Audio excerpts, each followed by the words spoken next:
The sun dipped low in the sky, casting a warm golden hue over the quiet suburban streets. The hum of the engine was the only sound that filled the air as Marcus cruised down the road in his sleek black sports car. It wasn't just any car, it was a machine that turned heads everywhere it went, with its polished chrome rims gleaming under the fading sunlight. People in this neighborhood weren't used to seeing a car like that, especially not in the hands of a young black man. But Marcus wasn't bothered by the curious stares. He was simply enjoying the freedom of the open road, lost in the rhythm of the drive, unaware of the attention he was about to attract. As the car rounded a corner, a sudden flash of red and blue lights filled the rearview mirror. Marcus's heart skipped a beat. He glanced over his shoulder, a knot of unease tightening in his stomach. A police car. His pulse quickened, but he did what any responsible driver would do. He slowed down and pulled over to the side of the road. The officer's car followed him, the flashing lights casting long, eerie shadows on the pavement. The world outside seemed to go still as Marcus sat there, trying to steady his breathing. He had done nothing wrong. He knew he hadn't, but a sinking feeling in his gut told him this wasn't going to be a routine traffic stop. The officer, a white man in his 40s with a hard jaw and sharp eyes, got out of his car. He moved deliberately, almost too calmly, his boots clicking sharply on the asphalt as he approached the driver's side window. There was something in his walk, something that made Marcus tense up even more. The officer's eyes briefly scanned the car before locking onto Marcus, and in that instant Marcus felt a wave of judgment, as if the officer had already decided who he was before he even spoke. "Step out of the vehicle," the officer said, his voice cold and flat. No explanation, no courtesy, just an order. Marcus hesitated, a strange chill running through him. He looked at the officer, then at the empty street around them, as if trying to make sense of what was happening. The tension in the air was thick, and the words "something's not right" echoed in his mind. Marcus slowly opened the door, the cool evening air rushing in. He stood up, trying to mask the knot of anxiety in his chest. His palms were sweaty as he closed the door behind him, standing on the side of the road, facing the officer. The officer didn't make any move to explain himself. Instead, he just stood there, eyeing Marcus with a calculating stare. The tension between them felt like it could snap at any moment. "Can I ask why I'm being stopped?" Marcus asked, trying to keep his voice steady. The officer's gaze flickered for a moment, almost as if surprised by the question. But his expression quickly hardened, and his lips curled into a thin line. "It's not about why," he said, his tone flat, almost dismissive. "It's about what you're doing here. A nice car like that, driving through a neighborhood like this, it's unusual." Marcus's stomach churned. It wasn't the first time he'd felt out of place because of his skin, but the sting of it never really went away. He swallowed hard, trying to keep his voice calm. "I'm just driving through, there's no reason to." "Step over here, please," the officer cut him off, motioning toward the sidewalk. His words were sharp, impatient. The whole interaction felt like an interrogation, not a casual traffic stop. The growing weight of the officer's gaze made Marcus feel like he was being sized up for something far worse than a simple ticket. As Marcus stepped forward, the officer leaned against the car, his eyes not leaving him for a second. He looked at Marcus's outfit, jeans, a t-shirt and sneakers, and then at the car again, as if trying to make sense of it all. There was an uncomfortable pause before the officer spoke again, this time his words laced with suspicion. "Are you sure this car is yours?" The officer's tone was low, laced with an accusation Marcus didn't understand. Marcus's heart skipped. "Yes, it's mine. Whose name is it registered under?" The officer interrupted, his voice rising slightly. Marcus opened his mouth, but before he could respond, a second police car pulled up behind them, the screech of its tires cutting through the silence. Another officer got out and joined the first, both of them now surrounding Marcus. His stomach twisted, but he didn't show it. He could feel his hands growing clammy, the nervousness slowly creeping into his voice. "I told you the car is mine," he repeated, trying to stay calm despite the overwhelming sense of being targeted. But the officer's gaze never softened. There was something about the way he looked at Marcus, something more than suspicion, something colder. The officer didn't believe him, and as the second officer stood by, arms crossed, the air grew thicker. Marcus's heart pounded in his chest. And then in the midst of the growing chaos, Marcus heard the officer's next words, and they hit him like a punch to the gut. "We're going to have to call this in." Marcus's blood ran cold. Call it in? He had no idea what was happening anymore. His heart hammered in his chest, the growing panic almost choking him. He'd never been in a situation like this before. He'd heard stories, of course, but never thought it would happen to him. Not like this. The second officer reached for his radio, speaking into it with a tone that made Marcus feel like he was being criminalized for simply existing. "We've got a situation here. Suspect driving a high-end vehicle in an area he shouldn't be in. I'm requesting backup." Marcus's mind raced. He opened his mouth to protest, but nothing came out. His thoughts were jumbled, tangled with disbelief and frustration. He couldn't understand why this was happening. Why were they treating him like a criminal for driving a nice car? The first officer turned back to Marcus, his eyes narrowing. "Don't make this harder than it needs to be. Just stay put." His voice was a mixture of command and threat, and Marcus knew he had no choice but to obey. He could feel the weight of their gaze, their assumptions bearing down on him like a heavy cloak. Minutes felt like hours as they waited in silence. The faint sounds of distant traffic and the chirping of crickets filled the air, but it was as if the world had narrowed down to just this moment. The officer's cold stare, the bright red and blue lights flashing against the pavement, and Marcus standing there, uncertain and trapped. Finally, a third car arrived, followed by a fourth. More officers spilled out, their uniforms a blur of authority, each one casting a glance at Marcus. He felt like he was under a magnifying glass, every part of him being scrutinized, judged. And still no one said a word. Not one of the officers explained what was going on, what they thought they'd found, or why they were treating him this way. The sense of injustice was suffocating. Marcus's hands were now shaking, but he kept his posture straight. He wasn't going to give them the satisfaction of seeing him crumble.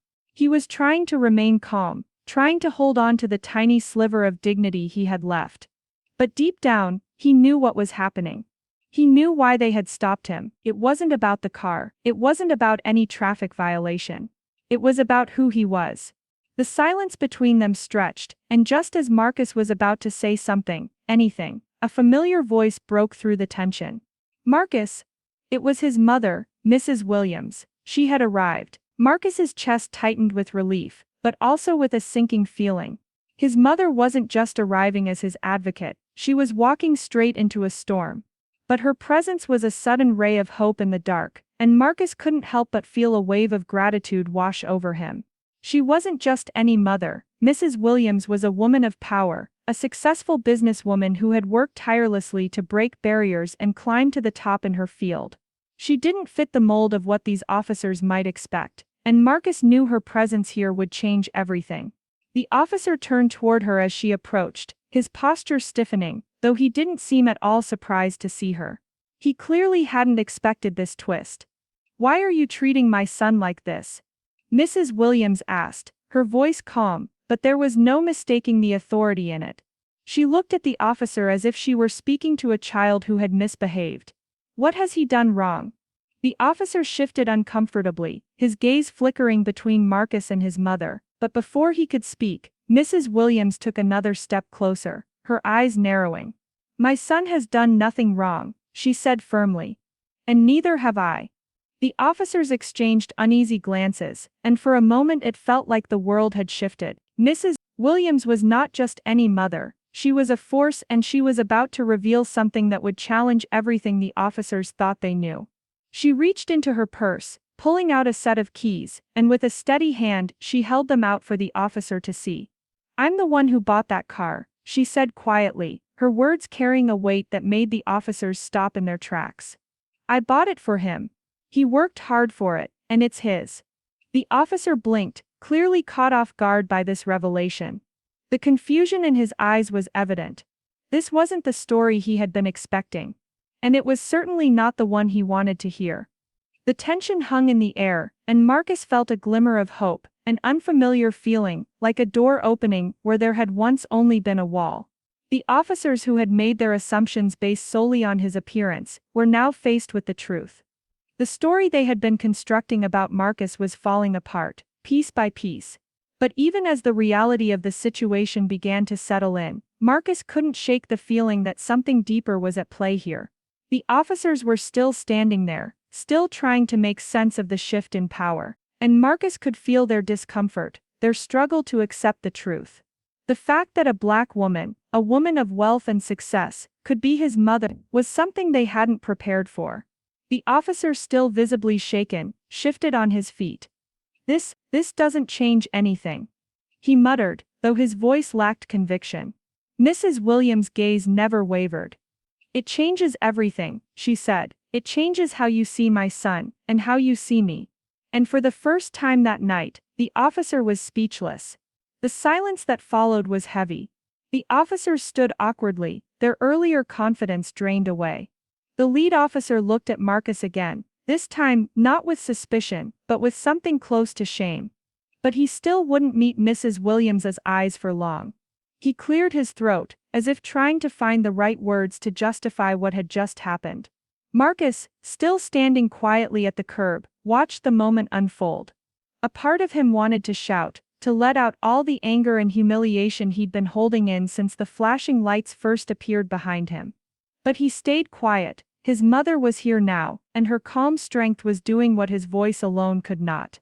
"We're sorry for the confusion," the second officer finally said. His words were quick, rushed, and didn't sound very sorry at all. Mrs. Williams raised an eyebrow. "Confusion? You had 4 officers surround my son because he was driving a nice car. You called him a suspect without a reason. That's not confusion. That's profiling." The lead officer tried again, his tone more careful this time. "Ma'am, with all due respect, we had to respond based on the situation." "We didn't know." "No," she interrupted firmly. "You didn't ask, that's the problem. You assumed. You didn't treat him like someone's son. You treated him like a threat." The officers exchanged looks again, clearly uncomfortable, but none of them argued. The truth was too obvious now. Marcus finally spoke, his voice quiet but steady. "You were never going to believe it was mine, were you?" The lead officer hesitated, then finally said, "No, probably not." The honesty stung more than the lie would have. One by one, the officers stepped back. The handcuffs were gone now, but Marcus still felt the weight of them, still felt the shame they left behind. Mrs. Williams gently placed her hand on his shoulder, grounding him. As the officers walked back to their cars, the flashing lights finally shut off, and darkness settled over the street once more. It was quiet again, but it wasn't peaceful. Marcus and his mother stood beside the car for a long moment. The night air was cool, but it couldn't wash away what had happened. Eventually, Mrs. Williams opened the passenger door and nodded toward the driver's side. "Come on, let's go," she said softly. Marcus slid back into the driver's seat. As he gripped the steering wheel, his hands were still shaking, but he wasn't scared anymore. He was angry, not the kind of anger that made you shout or slam doors. The kind that settled deep in your chest and made you see the world differently. They drove in silence for a few minutes before Mrs. Williams finally spoke. "I bought that car because I wanted you to feel proud," she said. "Because you earned it. Not just with your degree, but with your patience. Your strength. The way you carry yourself." Marcus nodded, his eyes still on the road. "I didn't do anything wrong." "I know," she said. "But sometimes it doesn't matter. Not to people who only see what they want to see." The car rolled through the streets, the sky now dark above them. Streetlights flickered past, casting soft light on their faces. Marcus's jaw was tight, but his eyes were clear. Something in him had shifted. He had seen the truth that night, about how quickly he could be judged, how easily his success could be questioned, simply because of the color of his skin. But he had also seen something else. He had seen his mother stand tall, unwavering. And in that strength, he found his own. As they drove home, neither of them said much more. They didn't need to. The silence between them was no longer filled with fear, it was filled with understanding. And though the world outside hadn't changed, Marcus had. He would never forget what happened. And he would never let it stop him from being exactly who he was meant to be. Someone who deserved to be seen. Later that night, Marcus sat on the edge of his bed, staring at the keys in his hand. They were just pieces of metal, but they meant something more now. They weren't just keys to a car, they were proof. Proof of who he was, what he'd achieved, and the silent battles he'd fought his whole life. Down the hallway, he could hear his mother talking on the phone. Her voice was calm, but there was a sharp edge to it. She wasn't letting this go quietly. She was filing a formal complaint, reaching out to a local advocacy group, and already setting things in motion to make sure what happened tonight wouldn't happen again, to Marcus or to anyone else's child. Marcus felt a mix of pride and sadness. Pride in her, in how fearless she was. And sadness because none of this should have been necessary. The next morning, the world outside looked the same. The sky was clear, the birds were singing, and the neighborhood was quiet, but Marcus was different now. When he pulled up to work that day, people looked at the car. Some smiled, some stared. But Marcus didn't shrink from the attention. He stepped out with his head high, dressed sharp, walking with the calm confidence of someone who had nothing to prove, but everything to protect. Later that week, the story began to spread. It wasn't just whispered among neighbors, it hit the local news. Young black man pulled over for suspicious behavior while driving his own car. And then, even wider. Some people were outraged, others defended the officers. But one thing was clear, people were talking. And that, Marcus knew, was the beginning of change. Because sometimes it takes a moment like this, a quiet street, a flashing light, a mother's voice cutting through the noise, to wake people up. This wasn't just about him. It was about how people like him are seen, or not seen at all. But now, they couldn't look away. Sometimes the only thing more powerful than being seen is being believed.